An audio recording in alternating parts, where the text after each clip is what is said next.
You guys heard a lot worse than get on a treadmill, right? What's gonna happen when Kyrie comes back here? When you get fans chanting out, Kyrie, now are you gonna throw 16,000 people out? How's that work? Right. I mean, I'm appalled at our fan base for that. And people say, well, why are you? Because we have kids there. If these were grown people, if everybody was 21 and above, I'd be okay. That's cool. That's cool. You can say what you want to say. But when you have kids who are 10 years old, 7 years, 13 years old, and they're chanting right along with, their parents.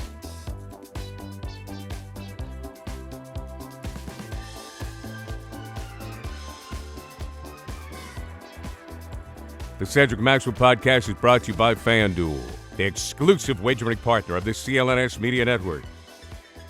All right, it's another episode of the Cedric Maxwell podcast. Plenty to get into, Max. One hell of a week in the NBA. I am Josue Pavone. He is, of course, my co-host, Cedric Maxwell. Max, we got Luka dropping 73. We got the Celtics giving the Heat a major L. You got to tell me what the arena was like, especially right after the Terry Rozier trade, man. Heat fans were really hyped up about this game. We'll get into that in a little bit. But first things first, Doc Rivers is back in the NBA. Yeah. What a heck of a week, man. I think that takes the cake or maybe the 73-point, wherever you want to put it, man. Headlines all throughout the week. But let's start there. Doc Rivers back in the NBA, head coach of the Milwaukee Bucks, Adrian Griffin, dismissed out of Milwaukee. What's your first of all, what was your initial take when you heard about the dismissal at the time? The Milwaukee Bucks tied for the second best record in the NBA. Have you ever seen something like that? And then second question, I should say, Doc Rivers getting the phone call, and you find out that he's going to be heading to Milwaukee, man. What's your reaction, Max? Well, I think that if I look at initially, it tells me that the players are more in control. Superstars in this league about who they want as a coach. When you have Giannis and Dame essentially saying, well, I like Adrian, but there was never a vote of confidence. If there had been a vote of confidence, there wouldn't have been a change. This team, if you look at Milwaukee, I think they're flawed defensively. When you lose, and as much as I love, when you think about Dame Lillard, what he brings to the table, but defensively, this team has a bunch of holes. And you can see that the games they played, other than the game they played with the Celtics, which was a schedule loss, you look at the games they've lost here recently. They've had Giannis, they've had Dame. They've got a couple of wins in last-second buzzer beaters that maybe they wouldn't have gotten. I think so. I'm kind of back and forth. And to see Adrian Griffin have the second best record in the Eastern Conference and to be fired, that doesn't bode well for a coach with stability in this league. And you look at things going on, and same thing with Bill Belichick. Bill Belichick gets 2 interviews in Atlanta, and what happens? No job. They hire somebody else. Yeah. So the whole coaching carousel right now is in flux. And for Doc Rivers to come back in, did I expect this? No. Is it a major surprise? No, because I think Doc wanted to Doc's a coach. He's a decent broadcaster, but I think he's a better coach. And he wants to get back into the mix. And this might be another opportunity to have one of those high-profile teams and seeing if we can win another championship, another chip, because so many people have been talking exactly that. Doc Rivers, the only one won. All he did was this, so he can get back on the horse right now and have some pretty good horses to ride. I'm glad you brought up the schedule loss, the Celtics schedule loss, the worst loss of the season for the Celtics.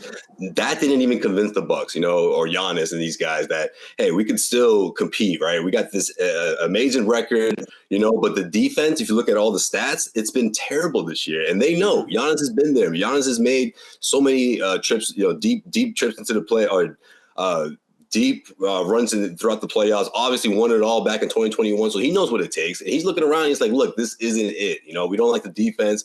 This isn't exactly why did you get the way a championship team is tailored. Why you get rid of Jrue? I know, but see, that's the thing, Max. You can't have it both ways. If that's what you think, why in the world would you get rid of Jrue? Right. Now, that doesn't make any sense at all. Because Jrue is one of the best defenders in the land. He favored Giannis. Giannis favored Dame. Right. And be careful sometimes what you get. Your team is I think defensive liability when you look at them. So let's not be surprised with all this stuff going on and where they're at. They are who you think they are. And we think they're a great offensive team, but they have defensive flaws. And how can you win the NBA if you don't have that defensive stopper from time to time? Right. And I think the front office never replaced that defense, and it's like you're not going to have the same result if you don't replace that defensive identity, essentially. All of a sudden, Brook Lopez has to come out of out of the paint to go defend guys because the backcourt isn't defending the way it used to, So, yeah, I mean, and look, you call Doc Rivers because this is the guy that you call to straighten things out, not only their mental state, right? Because clearly they checked out on their last coach, but this is the guy who's going to say, hey, look, we're going to do this championship run or not. And if you're Doc Rivers to coach Giannis Antetokounmpo and Damian Lillard, that opportunity, there's no way you're passing that up. This is the only opportunity, if you ask me, or probably easily at the top of the list of the fewest, opportunities that he would take right now in his career. And I can't wait. Yeah, I mean, only job you can see that would be different for Doc Rivers would be if he went to the Lakers. It's going to be a high-profile team he was going to go to if he came back. So this is a high-profile team. It could be a great opportunity for him, but it also could be a curse because you might get back into the middle of this thing and you're going, whoa, I did not count on this. I mean, he had Joel Embiid. You think he had Joel Embiid and Maxey and guys like that. Now you get into Giannis and Dame. But after that, you think your team becomes a little bit shorter. You think then you go to Portis. And okay, now where do you go? And clearly we see that Middleton isn't the Middleton of old, shooting the jump shot or defending the basketball. So it's going to be a tricky slope right now. These guys are trying to navigate. Yeah, it has to be, right, Max? I mean, it's almost like you almost have to look ahead to the next season. Not to say that you check out on this year, but is it fair to judge Doc Rivers if this team doesn't have a deep playoff run this year? It doesn't make any difference. That's how it's going to be. People are going to judge you good. Is it fair? Probably wouldn't be, but people are going to be, you came in to save the franchise, so here, let's see what you can do. So are you saying, did you get Doc Rivers for the immediate now?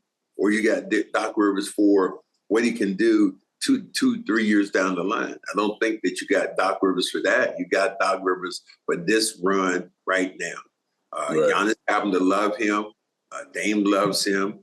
There was a bird that I saw on Dame where he had, how am I going to win a championship if I don't have Doc Rivers? So that's the story. I can't wait, man. Happy Super Bowl to all who celebrate from FanDuel, America's #1 sportsbook. FanDuel has so many ways for you to end the season with a W. Not only can you bet on who will win Super Bowl 58, but FanDuel also has bets which players will score a touchdown, how many points will be scored, and so much more.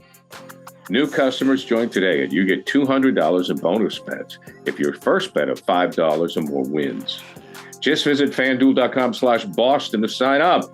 That's FanDuel.com/Boston. Make every moment more with FanDuel, an official sportsbook partner of the NFL. This is probably his last call for alcohol. That's what I'm thinking, man. Yeah, yeah, like you say, man, last call for alcohol. Yep. This is when Josue was at the bar back in the day, and they'd be like, okay, got last call for alcohol. And you'd be like, yo. Let me get another Tito's. Okay? I'm good here. I'm good. But we got to see this thing through, man. I mean, look, this is obviously it's a multi-year deal. He's not going anywhere. But yeah, I would agree, man. This is probably his last stint. This is the final chapter of his coaching career, for sure. Yeah. Now you asked me about what happened. I was gonna say. Let's get to South Beach. Let's get to even though it isn't South Beach, but we always think of what LeBron said. Let's get down to what happened in Miami, man. It got a little spicy down there, and not for the Heat. The Celtics tore them up, man. A historic win as the Celtics lit it up from behind the arc. What's up? Here's another thing though. You give in that game. It was the second night of a back-to-back for Miami. Celtics were the rest of the team at the hotel, out by the pool, hanging out. Miami had played the day before. Tough game. They lost that game. And then the last people you want to see coming into the building right now are the Celtics. And the Celtics, Miami just didn't have any answers. They had no answer at all when it came to Porzingis. Porzingis was lighting them up. Brown was lighting them up. Tatum was lighting. The Celtics were just hitting on all cylinders. And the Celtics played their game. I don't care how good Jimmy Butler is. Right. Jimmy Butler's not going to beat them this year. Not like that. Jimmy Butler is not going to beat the Boston Celtics. Bam was decent, but they'd have to have a lot more from Tyler Hero, Terry Rozier. I just see a gap, Max. That's the thing. I see a significant gap between the Heat. And I love Terry Rozier's game with some of the things he does. But I'm also a huge Kyle Lowry fan. I'm probably a bigger Kyle Lowry fan because all I know is Kyle Lowry is a winner, man. You can put anything by him. He might not be. He's not as fast. He's not this. He's not that. And, man, that's a guy who's going to be out there for a veteran's minimum. That, the Celtics talk about, possibly getting a guard. Would that be somebody you want to pick up? But the Knicks, would they want to do that? Philly. Place to, that he could go in and help them out. So I think he's going to land someplace. Obviously, it's not going to be in Charlotte. So all they want to do is take your money and go home. That's why they want to get rid of Terry's contract and kind of start over and then kind of move on from there. But great opportunity for him.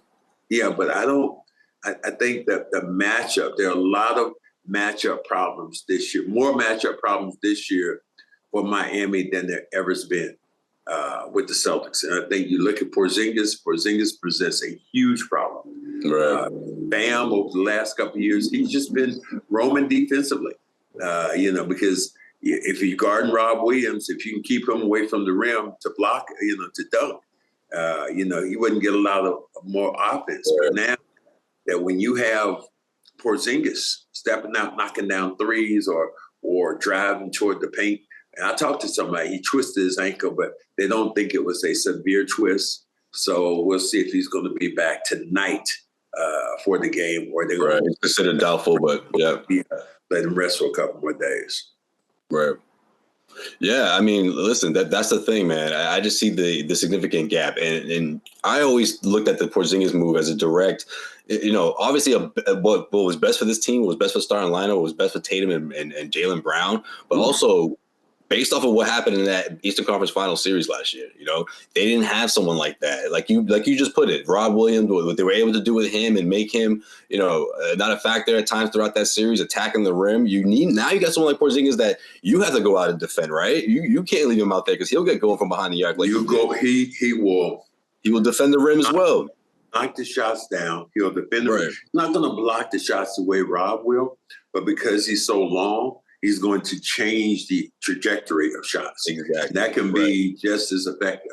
Resistance. Yeah, I don't know. That the matchup problem to me is one that I look at is going to be Miami's really going to be tested this year.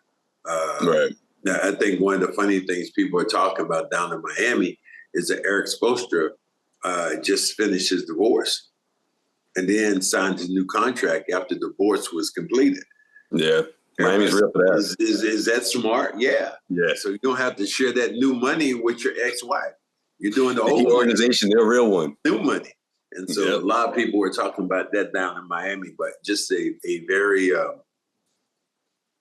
very surreal moment thinking about that, thinking about the way the Celtics have played. I thought they might lose one of those games.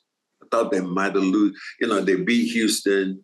just kind of messed around with the game. Then they went and slapped Dallas around. Yeah, in that game. was impressive. That was an impressive win, man. Yeah. Probably one of my favorite wins of the season. Yeah, and then you turn around and you demolish Miami and give them again. Second night with back-to-back. Very difficult for any team to play, but especially when you're talking about a top-tier team. And one thing we're looking at right now, Celtics as one of those top-tier teams. I think they found their stride too, man. What are you thinking, Max? I believe they have. I mean, it's a lot of different things they're able to do right now. Josue had said that earlier. I was actually on the plane with him. He said, Max, he said, I can see our offense getting better. I was like, whoa. And that was early on when they were playing well. And now you think about getting Holiday more involved. I think he's starting to sort of round his shots in the play where he can get some shots. Derek White playing the way he plays. So it's scary for the rest of the Eastern Conference. It's scary for the rest of the NBA. Do you think that's what's triggering these moves so early before the trade deadline? I mean, it's approaching, but I mean, you got the Pacers making moves. You got what the New York Knicks did and the Toronto Raptors. And look, the New York Knicks, since that trade, OG Anunoby's just been incredible for those guys, and he had one heck of a win the other night. So don't look now, but all of a sudden they're in the top 4 of the Eastern Conference. Do you think the Celtics triggering this? I think that they do see warfare. And that they feel like everybody's just an arms race. Right. So you add pieces. The Knicks have been as good as we've seen them in the last couple of years. But for them to lose Robinson, their center, and him out and trying to change on the fly what they're able to do, I think that's what the Knicks are doing. That's a good point. I look at Indiana. Indiana has to add, they wanted to add some size and some more scoring. Now, did they need any more scoring? One of the top scoring teams, but they needed some size and maybe a little bit more length. And you got that when you got Siakam. You're able to move on that. The guy that I kind of don't feel bad for is Bruce Brown,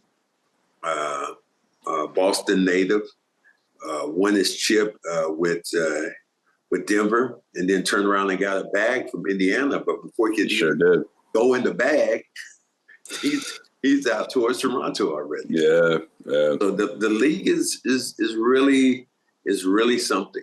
And then for you to talk about scoring in this league, Booker scores 60 plus and you lose. Is that how that goes? Cat scores 62, and they lose and he gets benched. And then Coach Finch is talking about how the team was just trying to feed him. He felt like the team kept going to him too much, and it was obvious. As the lead dwindled. Because they did have a big lead in that game. So yeah. And then they lose the game, and it's they get Joel Embiid scoring 70 plus. I mean, the numbers are absolutely stupid. I agree with what Paul Pierce is saying. Paul Pierce said, hey, are you playing anymore? Are you playing defense? Right. I mean, Kevin Garnett has to be doing cartwheels right now, thinking about, guys not defending. But the three-point line has made it almost mute now. That guys are going more points, and that's how things are going to go. Right. Yeah, Luka dropping 73, Booker dropping 62. But real quick, one question about Luka I wanted to ask you, man. Did you see the ejection with the fan? I did not see it. I didn't see it. Okay, well, just long story short, according to Luka, this guy was heckling throughout the half, but what was reported was what led to the ejection. So apparently the guy said something along the lines of, hey, Luka, why don't you get on the treadmill? Something about, him being out of shape. And he triggers it's on camera. He looks at the referee and says, get this guy out of here. When he's asked about it, he goes at a reporter about how he's always the one to point something like that out. And why didn't you tell the whole story? And he was cursing me the whole half. You didn't report about that. But then, because I feel like we got to give Luka his props here, man. He did a 180 when he went on with the guys on TNT, and he said, "Listen, I shouldn't have done that, you know. And he had his whole attire look, you know, he got the vest and the tie. Like, I feel like it was a whole, like, I messed up type of thing. Because initially when he said in the press conference, he was like, look, I would never want to get somebody kicked out. They pay good money for these seats, but I had it. I heard enough or whatever. But then he goes to TNT and he's like, you know what? I was in my feelings. That's my bad. I should have kicked that guy out. But that happens, I think, more so in the 80s. When guys, you know, what would have happened with Kyrie? But you guys heard a lot worse than get on a treadmill, right? What's going to happen when Kyrie comes back here? When you get fans chanting out, "You Kyrie, you now." Yeah. Are you going to throw 16,000 people out? How's that work? Right. I mean, I'm appalled at our fan base for that. And people say, "Well, why? Why are you?" Because we have kids there. If these were grown people, if everybody was 21 and above, I'd be okay. That's cool. That's cool. You can say what you want to say. But when you have kids who are 10 years old, 7 years, 13 years old, and they're chanting right along with, you know, their parents or the people around them. That, to me, that's not cool. That's not good stuff. And that is one of those things that I remember Greg Popovich was mad with his fan base that time when they were booing Kawhi. And he said, oh, hell no, we're better than that. Yeah, you're on the mic.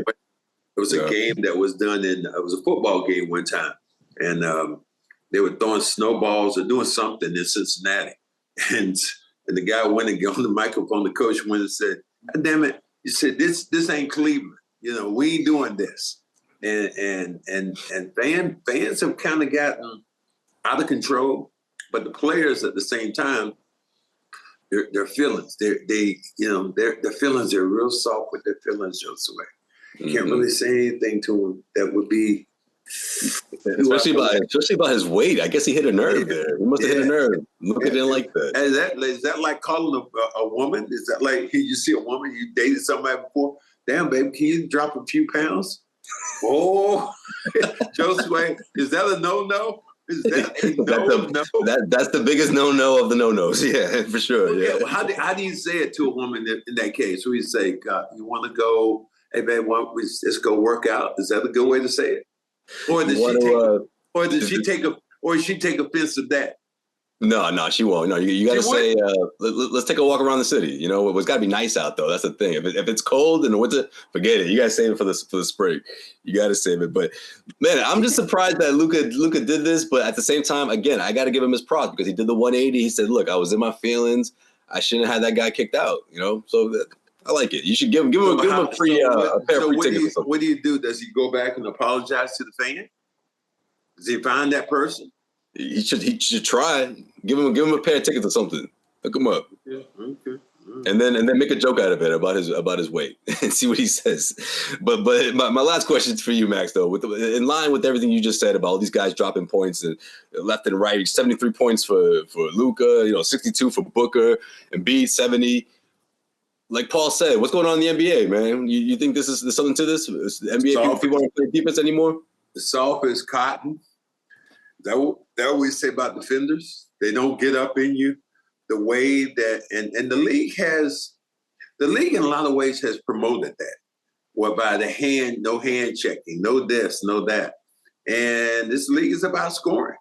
And so because of that, they put it on the table that the offensive players have so much more leverage than the defensive players. I mean, it's like when you see a guy on the fast break and he's running, he's going towards the layup. How many times have we seen the defender essentially try to dodge away from the guy because he don't want to get hit and one? So I think the rules have manifested scoring and scorers a lot more, making them so much more valuable to the league. Because look, Josue is like this. Well, nobody wants to see a freaking your game, a baseball game, 2-1. Nobody wants to see that no more. Nobody wants to see hockey when it's 0-0. America is based on scoring and rapid. Our attention span is like that right now. So if you ain't scoring quickly, then right. your game is going to suffer. And that's why I look at baseball, because they've done some things with the pitch count, which I really like. Guys aren't able to get out. I mean, some of your guys back today, you love Nomar. You love the all. No, I don't. He's like 6th on my list, but all right. I mean, you're just saying that because he's Latino. You're just thinking of every Latino you can think of. Nomar steps out, wipes his brow, gets his. That was Manny, man. Manny was the coolest. Brushing his. You might as well get a brush his hair. Let me get a mirror. Let me look and see how I'm looking. That was Manny, man. Before the dreads, especially when he had the lineup, Manny wasn't as bad as Nomar. Nomar had all the other gear. Oh yeah, the superstitious thing. Yeah, Nomar and all that stuff. Oh yeah. On it.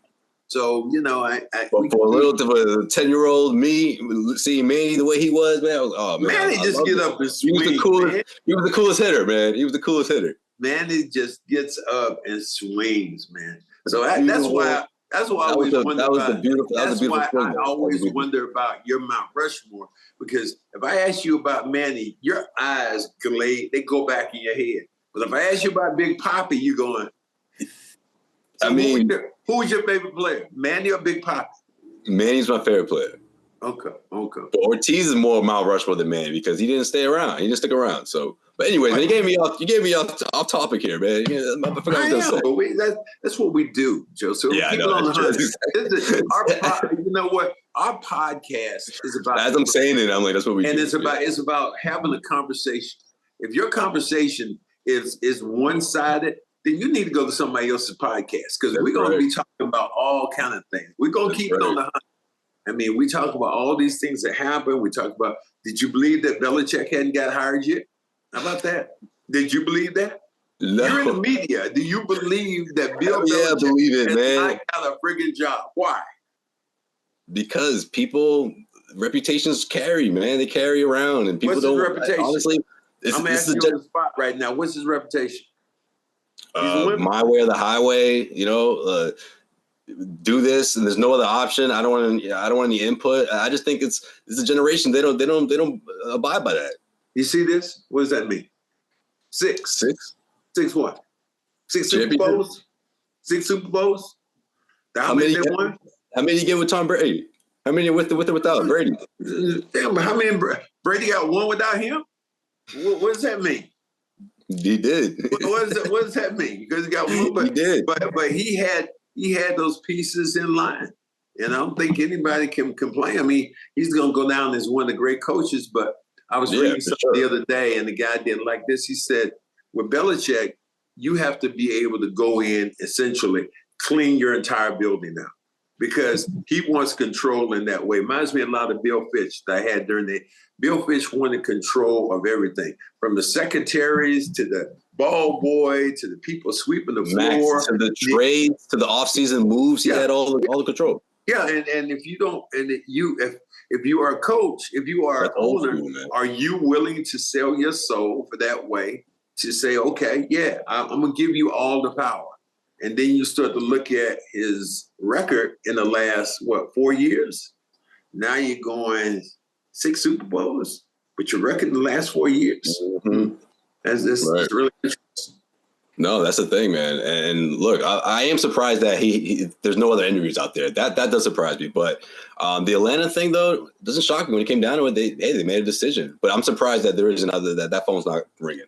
But we'll see. We'll wait and see. But what I was getting to earlier is, if you're Victor Wembanyama, like, defense is the number one most important thing in the world to you now, okay? Welcome to the league, young fella. Welcome to the league. That's what Joel Embiid said to this guy, and that's the way I see it. Joel Embiid said that to him and then gave him 70. Where's the deal? What are you talking about? Joel Embiid said that to him. He gave him 70. He didn't say that, man, but he gave him freaking 70, Josue. He gave him 70, and a lot of it was on him. It was on his neck. I mean, he didn't say that, but look, my point is, from a tactical standpoint, if a guy goes off a 70, whoever was defending him, like that's gonna live for me forever. Like, look, Jalen Rose talks about the Kobe Bryant thing. Like, yo, he scored 81 on me. Like, there's got to be a sense of pride at some point, being like, hey, or at least I'm gonna be on the bench, be like, yo, fellas, can y'all help me with this dude? Like, can we stop the guy scoring points on this? Well, it would seem, but I think it's just as incumbent about your coach, though.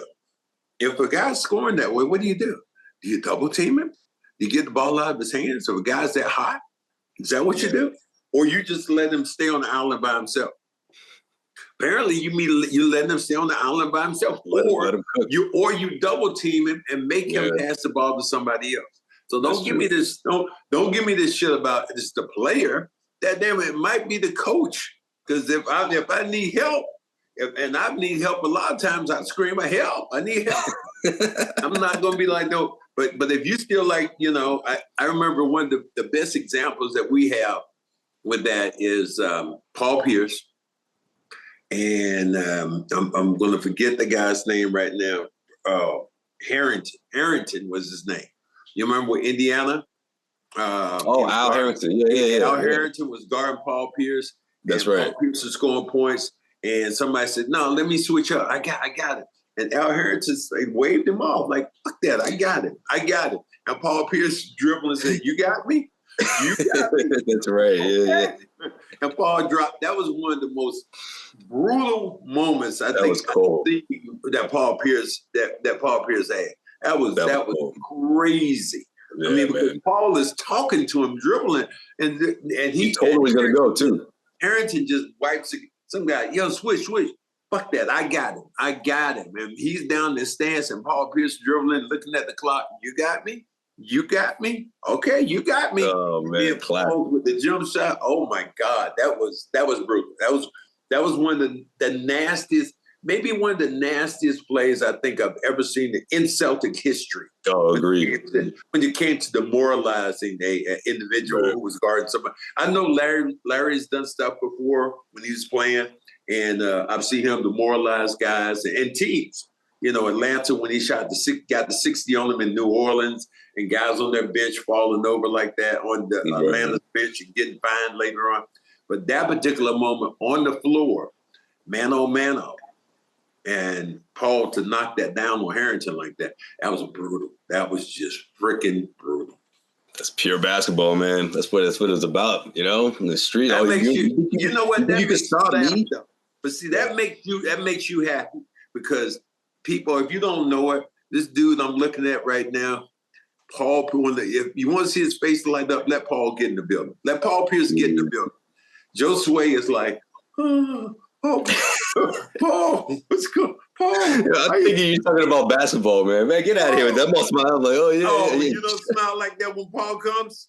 You gonna keep it on the 100 or what? I mean, I get hype. I mean, we don't see him every day.